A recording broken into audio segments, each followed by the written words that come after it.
bien, bonjour à toutes et à tous et bienvenue à nouveau sur la plateforme Ficamia pour une capsule de méthode, cette fois-ci, toujours dans le thème de l'observation et dans le chapitre 1, l'œil, la vision et les images. Dans cette courte capsule, nous allons nous intéresser à la façon de construire géométriquement par une lentille convergente le point image d'un point objet. Alors, nous avons vu dans la capsule précédente que l'œil, et que l'un des composants essentiels de l'œil, à savoir son cristallin, pouvait être modélisé par une lentille mince convergente. Cette lentille était caractérisée par 3 points, et notamment son centre optique O, le foyer image F' et le symétrique de F' par rapport à O sur l'axe optique, à savoir F, le foyer objet.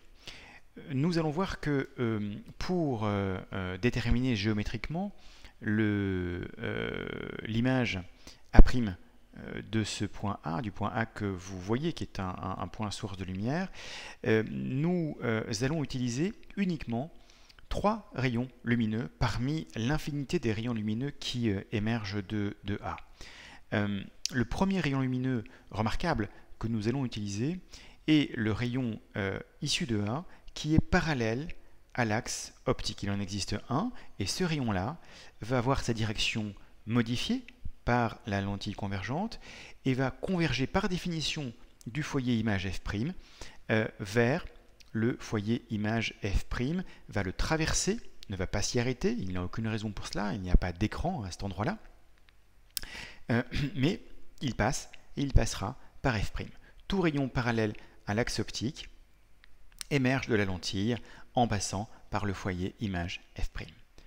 Le deuxième rayon que nous allons considérer pour déterminer géométriquement l'image A' de A, c'est le rayon issu de A qui va passer par le centre optique de la lentille. Eh bien, par définition d'une lentille convergente, et par propriété plutôt, tout rayon passant par le centre optique d'une lentille, convergente en particulier, ne sera pas dévié et donc va continuer sa course dans la direction qui était la sienne avant qu'il n'atteigne la lentille convergente. Vous voyez que ces deux rayons, les deux rayons émergents après la lentille, les deux rayons émergents de la lentille vont se croiser en un point, et ce point sera, si on place évidemment un écran en ce lieu, sera le point image de A par la lentille convergente.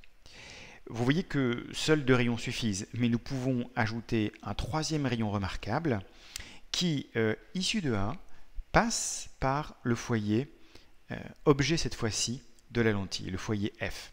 Eh bien, par définition de F, tout rayon passant par F va émerger de la lentille parallèle à l'axe optique.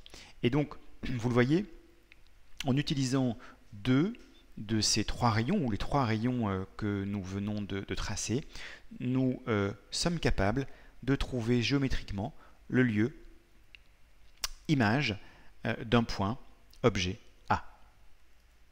Voilà pour cette capsule de méthode. À très bientôt sur Ficamia.